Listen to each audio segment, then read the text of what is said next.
благодарам. Почитуван министер, почитувани колеги пратеници, почитувани граѓани. Министер, внимателно го слуша вашиот одговор кој што го дадовте во контекст на интерпелацијата и морам едно да ви сугерирам или забележам.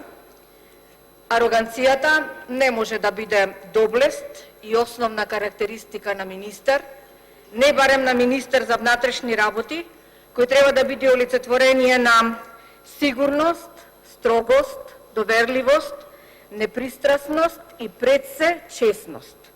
Таков треба да биде профилот на еден министер за внатрешни работи, во кој ние граѓаните, која ќе го погледнеме, треба да зрачи со енергија која што ќе влева надеж кај граѓаните дека ситуацијата во државата е безбедна.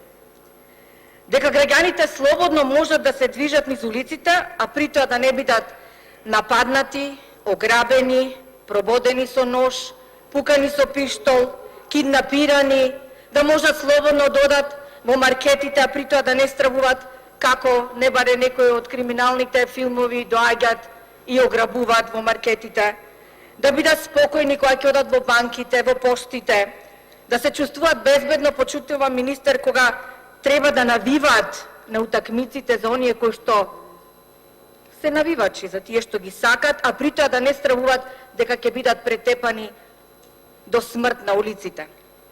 Исто така почитува министер и во затворите, затворениците и притворените треба да се чувствуваат безбедно. И да не набројувам уште каде се граѓаните во Република Македонија треба да се чувствуваат безбедни. Но за жал, колку и да ви звучи за вас тоа банално, што секојдневно граѓаните повторуваат и кажуваат каква е, за жал, секојдневната ситуација во државата, откако вие сте на чело на Министерството за внатрешни работи, наместо словото на законот да владее словото на криминалот, наместо полиција за народот, вие ја претворивте во полиција против својот народ, наместо полиција на професионалци, а токму вие од ова говорница, кога бевте пратеник, бевте најгрлатиот противник на партизацијата на институциите, бевте многу гласен тогаш, а сега токму вие со вашите гестови во Министерството, истото го претворивте во партизирано Министерство за внатрешни работи, кој наместо да штити невини граѓани, штити за жал криминалци. Сето ова и уште многу други несакани дејанија кои се појавија во МВР откако сте вие министер, денес преку нашите говори на опозицијата ќе бидат обелоденети пред граѓаните. И покрај тоа што министер сме свесни дека нема влакно да ви фали, нема 1 милиметар да ве поместиме од министерската фотелја, но може би барем и малку ќе допринесеме да ја проработиме вашата совест пред се како човек, а потоа како министер, и секако одговорноста која имате, па може би во иднина вашите потези ќе бидат променети. И наместо да барате виновници во предходните, во наводници режими, ќе се одважите и ќе почнете секако согласно европските принципи, стандарди и правила, да почнете да ја владеете демократијата во државата и да ги почитувате пред се човековите права, пред се на оние кои покрај тоа што имаат различно мислење од вас, да можат слободно да изразат својата волја, без при тоа да бидат осомничени, обвинети, притворени, уценети, малтретирани за дела кои што воопшто не ги направиле. Што прочитав во вашиот одговор, кој што ни го дадовте на интерпелацијата? А го кажавте и тука од договорницата.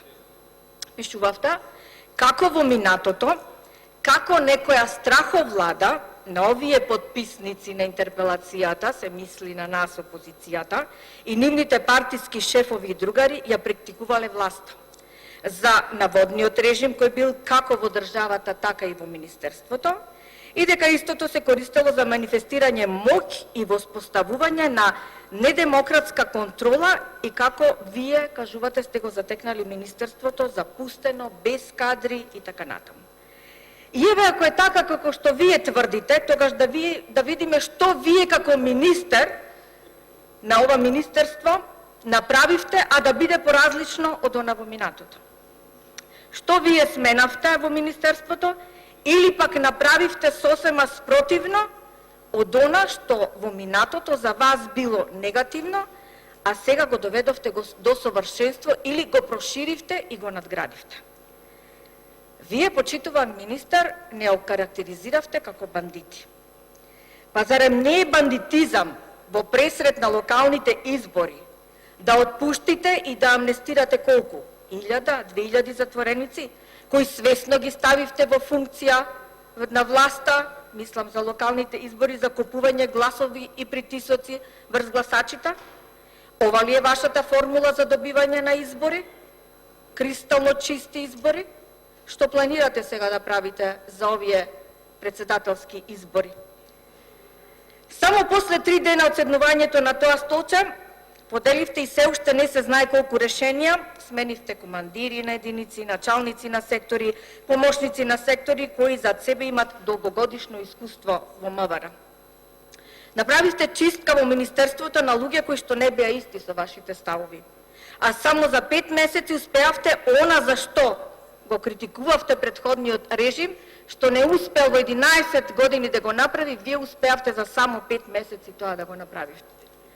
Да спроведете над 250 незаконски распоредувања, да не бројам, Битола 19, Тетово 32, Охрид 15, Струмица 22 и така натаму. Денешната бројка е мултиплицирана, бидејќи овие се податоци после 5 месеци од вашето седнување, тоа е 13. октомври 2017 година. Ајде да видиме какви избори спроведовте. Криминални, се мисли на локалните. Нападнати кандидати за градоначалници, полицијата слепа. Малтретирање на кандидати за градоначалници од опозицијата од страна на припадници на МВР по улиците. Полицијата се разбира во функција на власта. Искршени штабови на опозицијата, полицијата невидлива. Во одделни градови кандидатот од владеачката партија заедно со одредени функционери на СДСМ делат масло, останати на мирници, полицијата нема санкции за такво нешто. Директори на социјални установи со закани до гласачите дека нема да им исплаќат социјално и дека ќе ги избркат од социјалните станови ако не гласат. Реакција од полиција нема. Сакате можеби за референдумот да говориме. Каков референдум спроведовте? Шверцерски.